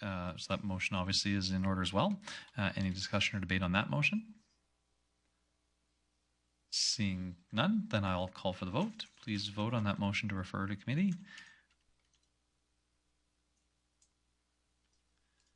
Thank you. That motion passes. And then we also had well, I mean, if you want to make things interesting, we also had a presentation from Mr. Clark with respect to development on agricultural lands. Are there any motions arising or a motion to receive for information? Councillor Blackburn. Thank you, Mayor Given. I would move that we receive his delegation for information. Thanks very much, Councillor Blackburn. Any discussion or debate? Seeing none, I'll call for the vote. Please vote. Thank you. That motion carries. I think that was all of our delegations, if I remember correctly. I don't believe we had any notices of motion this evening, and so that would take us to council member reports. Councillor Friesen, I think you had Disabled Transportation Society report for us. I did. There was a Disabled Transportation Society meeting on the 26th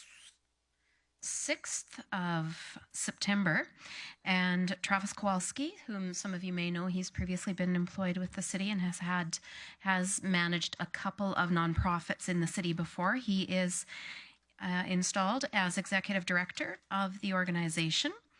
And one thing that was really interesting that he asked for approval from the board to go ahead and do was to have a look at what alternative vehicles might look like as their fleet ages and as they constantly have one out for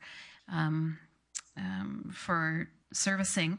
Do they replace it with similar vehicles, or do they look at something that's a little smaller, like an accessible van, so that they can still do their quick turnaround calls? Their priority is medical appointments, and then employment and school, and then social. So if they get a quick call for a medical appointment, rather than sending a great big bus, could they send something a little smaller or use that on many of their other routes? So they're going to be having a look at that, and that was otherwise relatively non-eventful. Thanks very much, Councillor Friesen. Councillor Bressie with the Joint Regional Emergency Management Committee, aka GPREP. That's right. Well, thank you. We meet twice a year, and we had our last meeting since the last time I was at council. And I think two significant things to highlight there was we had a discussion about the funding formula that's been in place since it was created. And on the old funding formula, the smaller municipalities had a set amount they contribute to every year.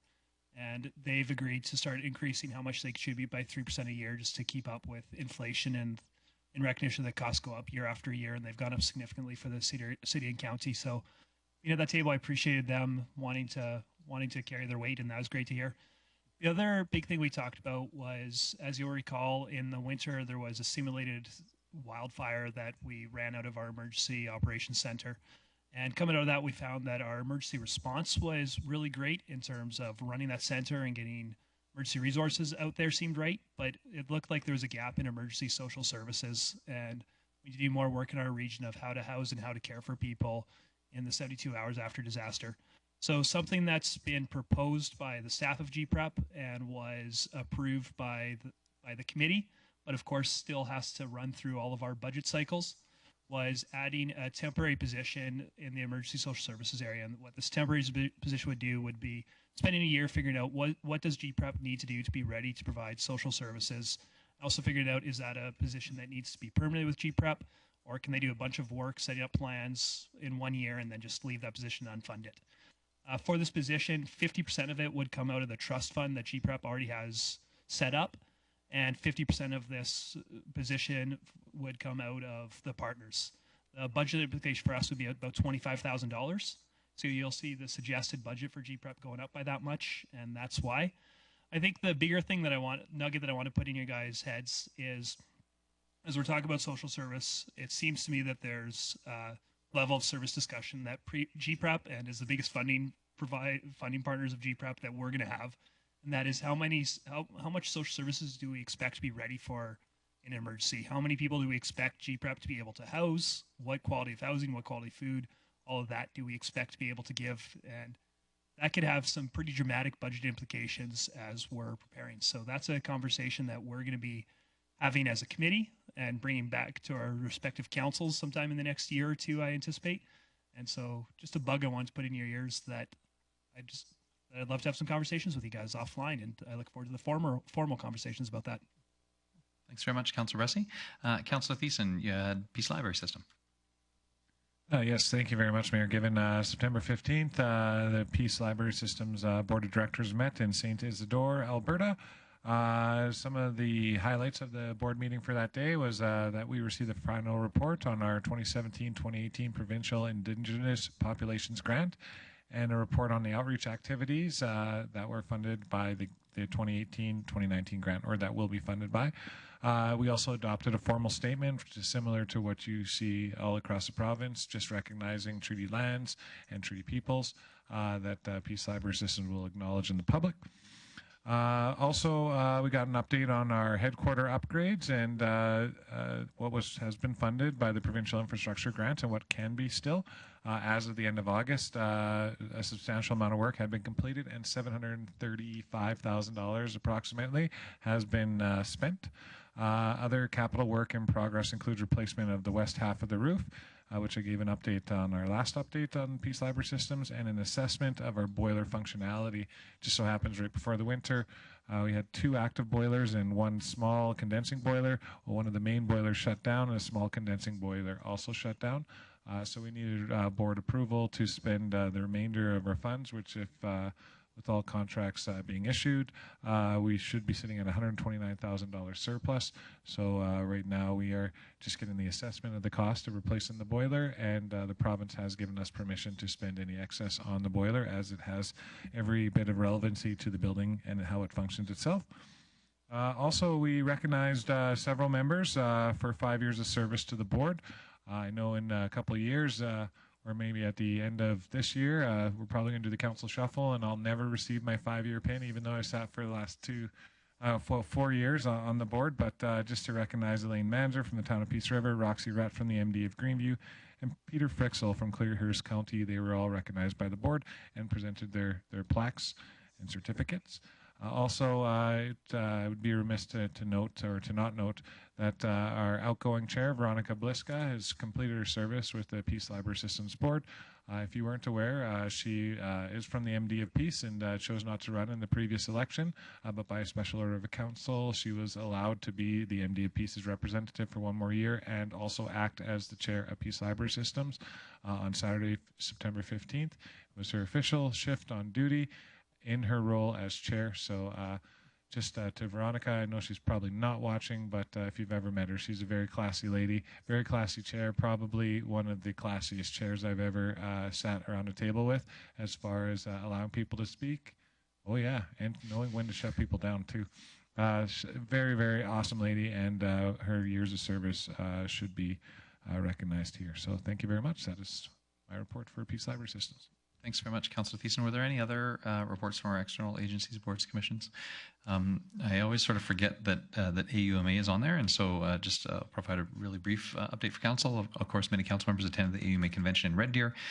This is the first time in many, many years that the convention had been hosted outside of Edmonton or Calgary. By all accounts, in terms of the, sort of the numbers and the data, it was a successful convention. Lots of sponsors, lots of sponsorship, high number of attendees, great resolutions, and lots of education sessions. So AUMA does a regular process of submitting feedback. So if council members haven't already, I would imagine you probably have received an email asking for feedback on the convention. I encourage you to provide that so the board can sort of assess and look to improve each time. And also on the AUMA front, last Friday, I was in Edmonton to start up my term on the Police Act Working Group. The board of AUMA has set up a working group to look at the review of the Provincial Police Act. I'm chairing that committee on behalf of the board, and we had representatives from a number of mid-sized cities, as well as communities all the way down to the size of Summer Village.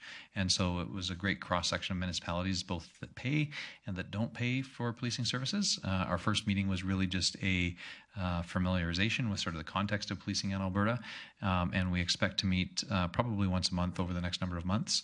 The AUMA staff identified that the province is doing their consultation, and that AUMA most likely will develop sort of written positions on certain segments of their consultation, but it's not likely that AUMA on it would regularly attend each consultation. And so I know that members of our staff and Councillor Bressie attended the first provincial consultation where they're laying out their process. I think we need to stay involved from the city level and then also through the AUMA level, and I'm happy to be doing that on that Police Act Working Group. That was my report for AUMA, and we'll move on to Council Member Roundtable, and we'll start with Councillor Chris Thiessen. Wow, I get the full name treatment. I love that. Awesome. Well, I'll try to make this brief, but you know how my roundtables usually go, everyone. Just to speak to a few things. From September 25th to the 28th, the council had the opportunity to go down to the AUMA conference. Went down with Councillors Bressie and O'Toole early and attended some of their early education sessions, which I thought was very valuable. Councillor Bressie and I attended citizen engagement. on that first day. It was a full day session, and it's always good to brush up on that stuff. Actually threw the gauntlet down to Councillor Bressy about 2 days in. I said, how many ministers have you met so far? And he said, I don't know, about 3, 4. I said, I've met 7. And so I went out and actually met 8 and had good conversations that actually related back to Grand Prairie. And the cool thing was I didn't actually have to approach any ministers. They approached me in my bright colored suits, and they'd be like, Grand Prairie. And I'm like, yes, okay, now that I got your attention, let's start talking about what your ministry affects in our area. So those are always great conversations to have and networking opportunities that only AUMA provides for that right first point of contact with your ministers, MLAs, and other people from around the region as far as municipal governments go. So I found that very, very valuable. The only other thing I'm really going to speak to is I attended on October 4th the Sisters in Spirit Walk dinner and candlelight vigil. I was there on site with Councillors Minhas and Councillor Friesen. Councillor Friesen made a very passionate speech about the ending the continuous loss and murder of missing and murdered Aboriginal women, and the fact that she stood before everyone as a lady of privilege, a white lady, and her tears brought tears to the crowd as she was very passionate in her speech. As drawing that parallel between what our society sort of forgives and forgets and needs to remember every now and again. So thank you for those comments, Councillor Friesen. And I guess before I take off, I would also, at the AUMA conference, I found out through the mayor that another mayor in our region was not doing well, and it's not any big news. Mayor Claude Legacy passed away. This weekend we had his memorial. Several members of council were there in attendance, as well as members from around the region. Claude was an incredible leader and an incredible friend to a lot of people around the region. So I'm sending out my condolences to his family and to all the people's lives that he's touched. It's a good reminder that we make the most of our moments here in time, and when time takes us out, we never know. So make the most of it here, right now, because you never know when that time will tick you off the clock. So in honor of Claude Legacy, and hopefully a legacy that we all can build upon as far as being good people, I was honored to know you. Thanks very much, Councillor Thiessen. Councillor Blackburn. Thank you, Mayor Given. Thank you, Councillor Thiessen, for mentioning Claude Legacy's passing and the memorial service. I served with him on the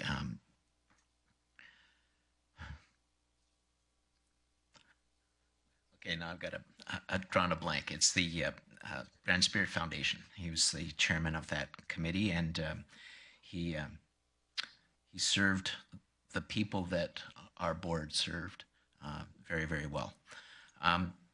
The other thing that I wanted to raise amongst the many things that I was involved in is the CIBC Run for the Cure. I had the ability to bring greetings from council for that event, and what I wanted to point out is that here's another one of these events where you can really tell that the city of Grand Prairie is full of enthusiastic volunteers, and the people that were taking part in the run and the people that organize it made sure that it was again another very successful event. And I wanted to show appreciation not only for those volunteers, but also for the sponsors who enable the volunteers to do what they do. It's one of the great things about our city. I'll close with that. Thanks very much, Councillor Blackburn. Councillor Palat. Thanks, Mayor Given. Had an opportunity to attend a few events, but my highlight was the Grand Prairie Public School District's Striving for Excellence. First time I got to attend the event, and for those that don't know, I'm sure probably most people here, but if you're watching at home, it's for grade 4s to 12s that I guess do extraordinary things and get recognized by their school, and then come up to present an award. And one of the highlights I thought was interesting. A couple of things was, I had to remind myself that I think the future of women still looks strong. There was probably 3 out of 4 kids that went up there was a female, not a male. But it was interesting watching the kids as they were coming up, just how their nerves were showing, whether it was a little pee-pee dance or it was high-fiving their buddies or whatever. So it was just the energy of the kids in the room was really cool. and the parents. There was a lot of very, very proud parents. And I think that's really cool that there was an opportunity to celebrate at that sort of level with that many people and that many children in one occasion. So it was a great event and something I look forward to going for many more years. Thanks very much, Councillor Platt. Councillor Friesen. Thank you, Mayor Given. I don't often get to do a proclamation or bring greetings from council, but I got to do a couple these past 2 weeks that were really near and dear to my heart, and one was the Sisters in Spirit Walk. That was a meaningful one for me. And I also got to do so at the Tiny Hands of Hope 6th Annual Walk to Remember. And if you're not familiar with the Walk to Remember, this was the sixth that my husband and I were able to attend. And it is an organization that supports bereaved parents around neonatal loss of pregnancy and infant loss. And they were very excited to be able to announce there that they are working with our Parks Department to build a memorial garden for children as well. So we're looking forward to that getting going next year. And they've asked me to be on that committee, so I'm delighted to be able to help them out with that. And the other thing I just wanted to mention quickly was I did attend the Foundation Striving for Excellence Awards, but the following night, the keynote from there, when she was living in Grand Prairie, her name is Amber Hussein. She now goes by Amber Ferris, thank you. And I went to the screening of her documentary, one of many that she's done, called Speed Sisters, which is about the first female race car team in the Middle East. And it's a little known secret about me. I love driving. I have an 84 Celica in my garage that I'd like to restore and drive like they do someday. So that was a delight to watch. But more than that, it was to see someone that came from Grand Prairie and has made an impact in other countries and still comes back to Grand Prairie and shares that with us and shares with us how relatable these women in other countries are. So that was a real pleasure to watch. Thank you very much. Thanks very much, Councillor Friesen. Councillor Minhas. Thank you, well, Mayor. I think mostly when spoken, CABC runner was very great because I did 5-mile walk that day. Clyde said, he's not going to do it. I said, well, I'll do it. And so then the rest of it has been covered, the sister run. And then there was a orange T-shirt that day, same day the CABC run was there, so I went there for a little bit, and that was good too. So other than that, everything's spoken now. Thank you. Thanks very much, Councillor Minhas. Councillor Clayton. Thank you, Mayor Given. Other than a few things that have already been mentioned, I just wanted to make note. I attended on a personal nature the Nighthawk annual comedy night, and it is a fundraiser that they do every year with comedians and silent auction, etc. And they had a sold out event, so congratulations to them. It's always a fun event. If you have a chance to attend, I strongly encourage it. Also last week, I think it was Friday, myself, Councillor Bressy, who else? I don't know. Councillor Thiessen and Councillor Blackburn, thank you, attended the flag raising for the Canada Winter Games, which was a very unique event. As the flag was being raised across the country in the first time where it's been raised in all communities that have hosted the event. So it's kind of a neat kickoff as the Canada Games are hosted in Red Deer this coming February. And as the third only ever community that has hosted the Canada Games behind Grand Prairie, obviously, and Lethbridge. So that was a special event. And other than that, everything else has been reported. Thank you. Thanks, Councillor Clayton. Councillor O'Toole. Thank you, Mayor Given. I did attend one other item. It was the South Peace Regional Archives had an open house and showed off their need to the region. And that was on the 2nd of October. And today I actually attended with a number of other councillors here, the nautical energy announcement of the mega project that is going to take place just outside of Grand Prairie. And I'm looking forward to that. Thank you. Thanks, Councillor O'Toole. Councillor Bressie. Well, Councillor O'Toole, you always come here and talk about the Combative Sports Commission and excite, delight, and sometimes scandalize us with your talk of these events that it runs.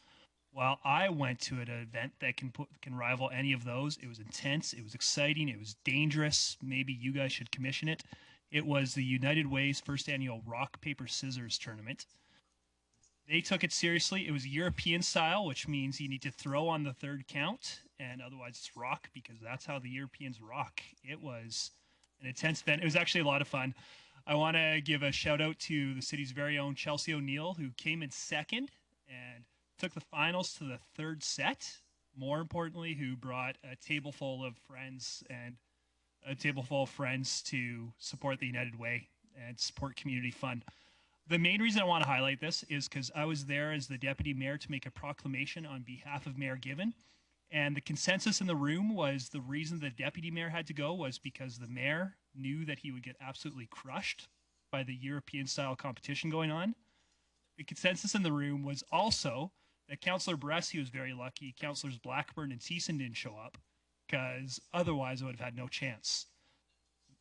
That being said, judging by my all paper strategy, I had no chance anyways, no matter who showed up in that room. I thought it'd be great, but it was a great event that I wanted to highlight. On a more serious note, the big event I wanted to highlight was Councillor Clayton highlighted it at last council meeting, but I wasn't here, so I wanted to highlight it too, and that was the Municipal Innovators Conference that we got to go to. It was awesome being in a room with a couple hundred people who are trying to make their cities better through innovative practices. And as Councillor Clayton said, it was also interesting that we were the only two elected officials there. And at times it was awkward, but it was also really interesting to listen to the staff conversation. And I think the biggest thing that stuck out to me was I heard again and again and again the staff from various municipalities there talking about the involvement of political leaders and how the biggest mistakes that I heard getting in the way of innovation was political leaders weren't involved appropriately, and they didn't know what was going on, so they weren't able to support it. They weren't able to champion innovation appropriately. And so it definitely got me thinking. I know there's been a lot of work underway at our administrative level to make sure we're an innovative organization and figure out how we can foster that. But it definitely challenged me that I'm waiting for us to get through budget, but I'll definitely be coming and bugging our interim CAO to ask what is going on with innovation and how can council not get in their sandbox, but at the same time support it appropriately. And that's something that I hope we can have some great conversations about, is how can we support our staff in being innovative and creative and making our community and our organization a better place. Thanks very much, Councillor Bressie. As I referenced when MLA Drysdale was here at the AU May Convention, I also had an opportunity to meet with the Minister of Municipal Affairs as a part of the Tri-Municipal Industrial Partnership. Reeve Gervais joined us, and Councillor Corey Beck from the County of Grand Prairie representing the county. We made our pitch to the minister that, as I said earlier, that we need to see the region for the level of investment that's happening up here and the constraint that Highway 40 is on the development of our region, that we need to see some money in the budget. He was receptive to that. Although receptive doesn't necessarily guarantee anything in provincial budget making, but he certainly acknowledged and was well aware of the concerns from the region. So it was nice to know that it wasn't the first time the minister was hearing about it. He was well informed, and he also highlighted the fact that the province is explicitly, when they're sort of weighing competing capital demands from across the province, that the department is weighing their economic impact and link with economic development. And so on that measure alone, I would think Highway 40 should do very well. But that was an interesting tidbit of information that we didn't have before. Also, the local director for Alberta Transportation, Ryan Konowalik, was there, was very supportive of our case in so much as he could be, advocating with his boss. But he certainly ensured that the minister was well informed. And then Wednesday of last week, I had an opportunity to do a day trip down to Jasper, which is less fun than it sounds, maybe. But Mr. Bork and I attended the Aquaterra Board Strategic Planning Session.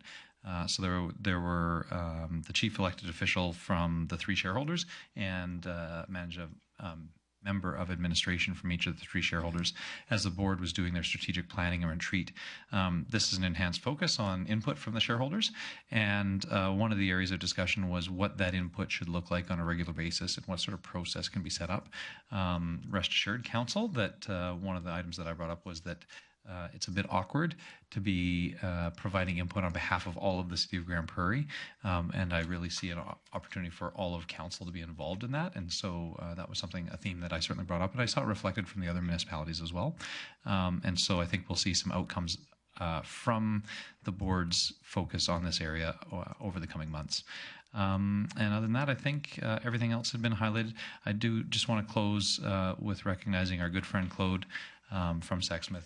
His passing has been mentioned before, and certainly appreciate the members of council and the community that were there to support his community, his family, and his council in his passing. I appreciated the opportunity to learn and work with Claude, learn from and work with Claude over the years, and we'll sorely miss him.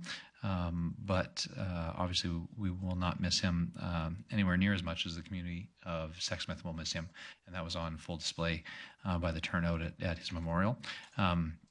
I think it was insightful, and Claude would probably chuckle a little bit or lean back in a chair and smile that the first speaker got up and said, Claude didn't want to even do this. He wasn't even interested in having any kind of memorial, but he was overruled by his wife. And I have to say that it was a good reminder that memorials are an opportunity for closure for all the rest of us that are left behind. And it was a fitting memorial and event in recognition of his service to his community. With that, we're adjourned.